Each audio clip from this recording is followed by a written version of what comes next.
একদিন এক বিদ্যালয়ে অঙ্কের শিক্ষক সকল ছাত্রছাত্রীদের এক কঠিন অঙ্ক দিল। বলল, এই অঙ্কটা যে সলভ করতে পারবে তাকে আমি একজোড়া জুতো উপহার দেব। তো অঙ্কের শিক্ষক আগে থেকেই জানতেন যে অঙ্কটা কেউ সলভ করতে পারবে না, হয়তো একজনই সলভ করতে পারবে, আর উপহারটাও তাকেই আমি দেব। কিন্তু দেখা গেল সবাই সেই অঙ্কটা সমাধান করে দিল। এবার তো শিক্ষক তো ভীষণ চিন্তায় পড়ে গেছেন, কি করব। পরের দিন তিনি আবার স্কুলে এসছেন। তো এসে বলছেন, আমি তো উপহারটা সবাইকে দিতে পারবো না, যে কোনো একজনাকে আমি দিতে পারবো। তোমরা সবাই সঠিক উত্তর দিয়েছো সেটা ঠিক, কিন্তু আমি তো উপহার একজনকেই দিতে পারবো। তো তোমরা নিজেরা নিজেদের নাম লিখে আমাকে জমা দাও, আমি লটারি করব। লটারিতে যার নাম উঠবে তাকেই আমি এই জুতোটা উপহার দেব। তো যথারীতি সব ছাত্রছাত্রীরা তাদের নিজেদের নাম লিখে শিক্ষকের কাছে দিল।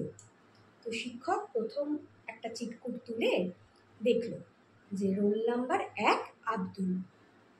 শিক্ষক আরও 4-5টা চিরকুট তুলল, সেখানে দেখা গেল সবাই রোল নাম্বার 1 আব্দুলের নাম লিখেছে। সে আব্দুল আর কেউ না, আমাদের APJ আব্দুল কালাম। তো যাই হোক, শিক্ষক তো আব্দুলকে জুতোটা উপহার দিল, উপহার দিয়ে টিচার্স রুমে চলে গেল। টিচার্স রুমে গিয়ে অন্য শিক্ষকদের, অন্যান্য যেসব শিক্ষক বসেছিলেন তাদের সবাইকে তিনি বললেন, এবং তিনি তার চোখের জল ধরে রাখতে পারলেন না। সবাইকে বললেন যে আমি আমার ছাত্রদের বা ছাত্রছাত্রীদের সঠিক শিক্ষায় শিক্ষিত করতে পেরেছি, তার কারণ আমি কঠিন অঙ্ক দিয়েছিলাম যেটা আব্দুল ছাড়া আর কেউ সলভ করতে পারবে না, কিন্তু সবাই সলভ করেছিল। তো আমি তো চিন্তায় পড়ে গেছিলাম যে আমি উপহার কাকে দেব, কেননা সবাই জুতো পরে স্কুলে আসে, একমাত্র আব্দুল খালি পায়ে স্কুলে আসে।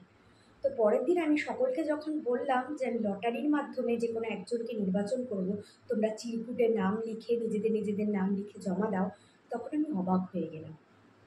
দেখলাম সবাই যে যার চিরকুটে শুধুমাত্র আব্দুলেরই নাম লিখেছে। গল্পটা কেমন লাগলো জানি।